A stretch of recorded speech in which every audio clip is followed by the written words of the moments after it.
Vice President J.D. Vance visits the Circle City today, meeting with Indiana Governor Mike Braun for about 40 minutes inside the State House. That meeting behind closed doors and this black curtain. But I-teammates Kyla staked out the State House all day and managed to catch both the VP and governor as they left the building. This is the only view we got of the vice president as he left his meeting with Braun and other top lawmakers. Though he didn't answer questions, I was able to ask Governor Braun what they talked about in the meeting. Did you talk about redistricting? We did.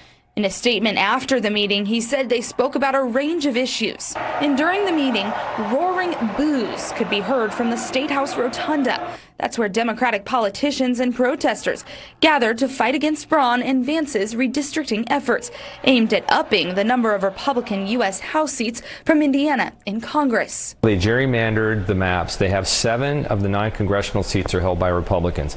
Now you have a president saying that's not enough. We want, like, I don't know, 8 out of 9, 9 out of 9. I don't know what their goal is. One of the dangers of gerrymandering is that if the maps do not accurately represent the people in that district, then they will not be represented by their congressional representative or U.S. Senate representative or even here in our own Indiana State House.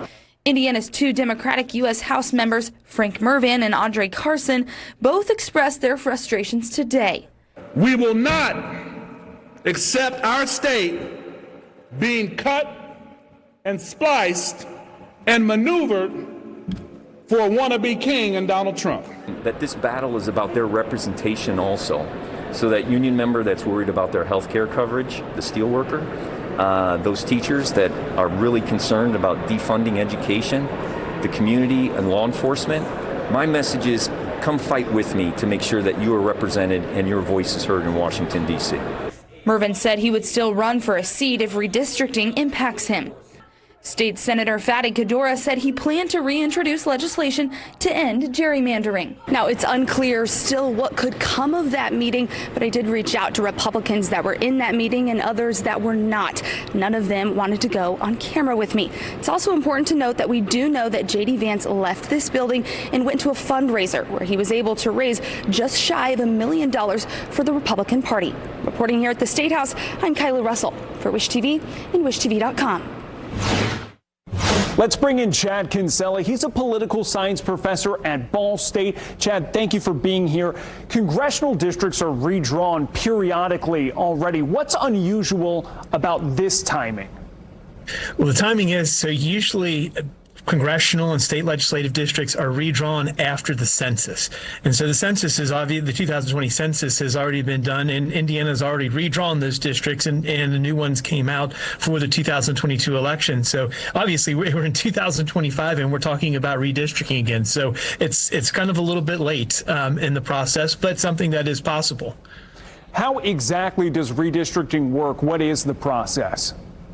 So Indiana's is pretty simple. So there's a couple of different ways states do things. Again, Ohio has changed things, some of our neighbors, but overall Indiana's pretty simple. Simply the U.S. Constitution says it's up to the states to redraw congressional and then for us, the state legislative districts. And so ultimately what Indiana has to do is simply redraw those districts how they see fit. The state legislature is in charge of all of this, and they would have a commission, a group of people who would do that. The state legislature then just has to vote on it. Basically takes a simple majority. And if you think about Indiana's got a super majority in both the House and the Senate of Republicans, something very easy to pass, even if they were having a couple defections, as they did back in 2021 when they originally did it. And then it goes to the governor to be signed. And so again, the current governor obviously is a Republican, so you would think that they would all be on the same page as they were back in 2021 when they originally passed this. So again, it's a pretty simple process in Indiana.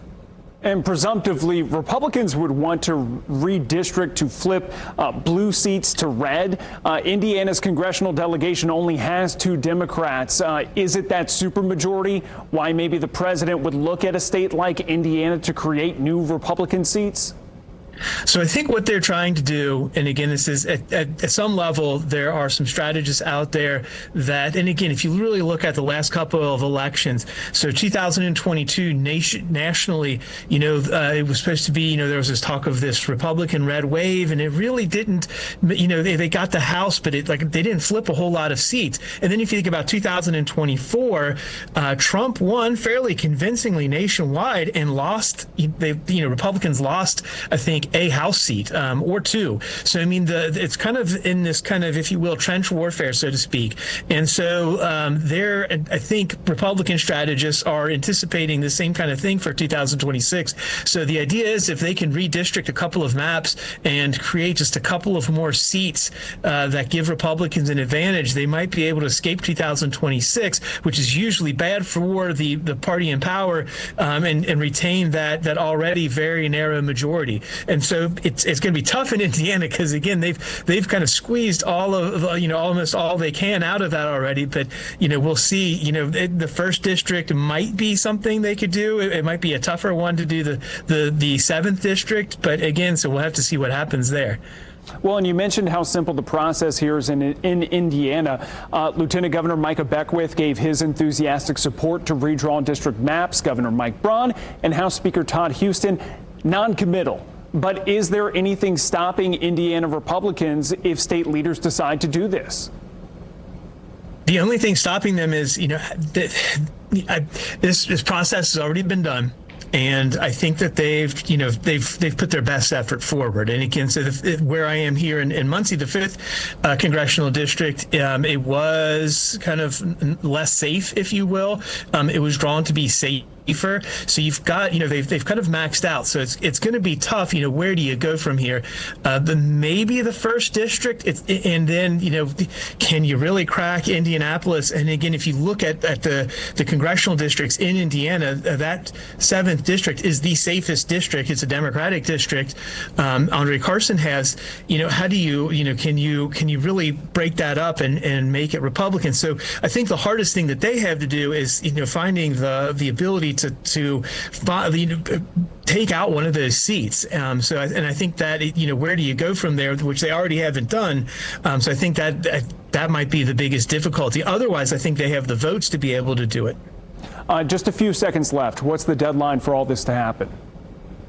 So I don't know that there is a deadline. It's really up to the states and the state legislature, and so they can do as they please. It's just a matter, if they can pull that off and get enough commitment, maybe from some of those congressional Republicans, to make some of their seats maybe a little less unsafe in order to make one of those seats maybe attainable. Professor Chad Kinsella with Ball State University, thank you for joining us. Thank you.